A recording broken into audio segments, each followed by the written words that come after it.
First India news के खुलासे के बाद एक्शन में आए हैं यूडीएच मंत्री। जेडीए अधिकारियों से जवाब तलब करेंगे यूडीएच मंत्री झाबर सिंह खर्रा। लैंड फॉर लैंड और पट्टों के प्रकरणों की फाइलें गायब होने के मामले में जवाब तलब करेंगे यूडीएच मंत्री। यूडीएच मंत्री 5 जुलाई को जेडीए के कामकाज की समीक्षा करेंगे। बैठक के एजेंडे में लैंड फॉर लैंड और पट्टे के मामलों का रखा गया है।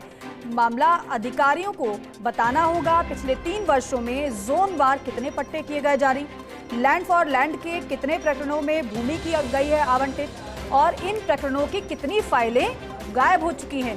फर्स्ट इंडिया न्यूज ने 3 जून को प्रमुखता से प्रसारित की थी यह खबर और खबर का संज्ञान भी लिया गया और अब इस पूरे मामले में एक्शन भी। जेडीए की चित्रकूट योजना के जारी 63 पट्टों को लेकर बड़ा खुलासा किया था फर्स्ट इंडिया न्यूज ने। अनियमित रूप से जारी 63 भूखंडों के पट्टे देने के मामले का खुलासा किया। खबर में यह बताया था हमने इस प्रकरण की पत्रावली जेडीए से गायब है। इस प्रकरण में गंभीर अनियमितताओं को लेकर कई शिकायतें की गई। आपको बताएं कि पिछली कांग्रेस सरकार के कार्यकाल के अंतिम दिनों का ये मामला है। तत्कालीन जेडीसी जोगाराम के समय 2-3 दिन में किया सभी भूखंडों का आवंटन। तत्कालीन जोन उपायुक्त वीरेंद्र सिंह भाटी और सोसाइटी संचालक लक्ष्मण सिंह की भी रही है मामले में संदिग्ध भूमिका। बीड़ खातीपुरा के खसरा नंबर 201, 202 की अवाप्ति के मुआवजे का लंबे समय से विवाद था और विवाद ये था कि मुआवजा काश्तकार को दिया जाए या गृह निर्माण सहकारी समिति को। जेडीए ने इस संबंध में अदालत में दायर की थी याचिका, लेकिन बिना याचिका वापस लिए या बिना अदालती फैसला आए कर दिया निर्णय।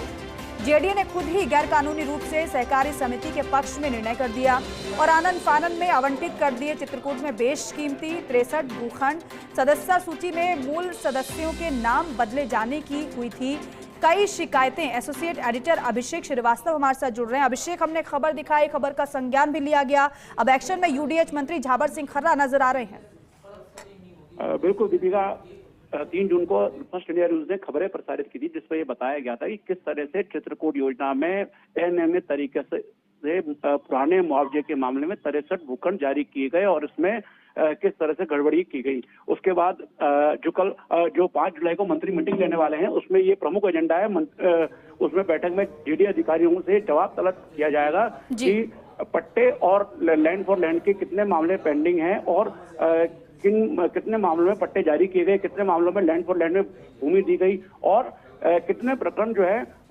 में फाइलें गायब हो चुकी, क्योंकि फर्स्ट इंडिया न्यूज ने यह भी बताया था कि फाइलें भी जो है 23 प्रकरणों में गायब है। इसके अलावा यूडीएच मंत्री खर्रा की अध्यक्षता में 5 जुलाई को होने वाली बैठक में जो सरकारी जमीनों पर अतिक्रमण के मामले हैं उन पर भी चर्चा की जाएगी। मंत्री ने बैठक में जेडीए अधिकारियों से पूछा जाएगा, उनको पहले ही एजेंडा भेज दिया गया है और उनको तैयारी के साथ आने के लिए कहा है। जेडीए अधिकारी ये पूरा रिकॉर्ड लेकर आएंगे कि सरकारी जमीन पर कहां कहां अतिक्रमण है और पिछले 6 महीने में उन्होंने अतिक्रमण हटाने की क्या कार्रवाई करी, ये जोनवार डाटा बैठक में रखना होगा। इसके अलावा खेल का मैदान, जन सुविधाओं के लिए जो जमीन आवंटन के मामले हैं वो कितने लंबित है और उनमें से कितने मामले निस्तारित किए गए और कहां जमीनें दी गई। तो ये तमाम एजेंडा है जिसमें आधे दर्जन बिंदुओं पर चर्चा की जाएगी और जो है जेडीए अधिकारियों से जवाब तलब किया जाएगा। जी बिल्कुल अभिषेक, और अनियमित रूप से जारी 63 भूखंडों के पट्टे देने के मामले का खुलासा भी किया गया है, जवाब तलब भी किया गया, लेकिन आगे किस तरीके से और जानकारी आएगी सबसे पहले अपने दर्शकों को आपके जरिए बताएंगे। फिलहाल आपका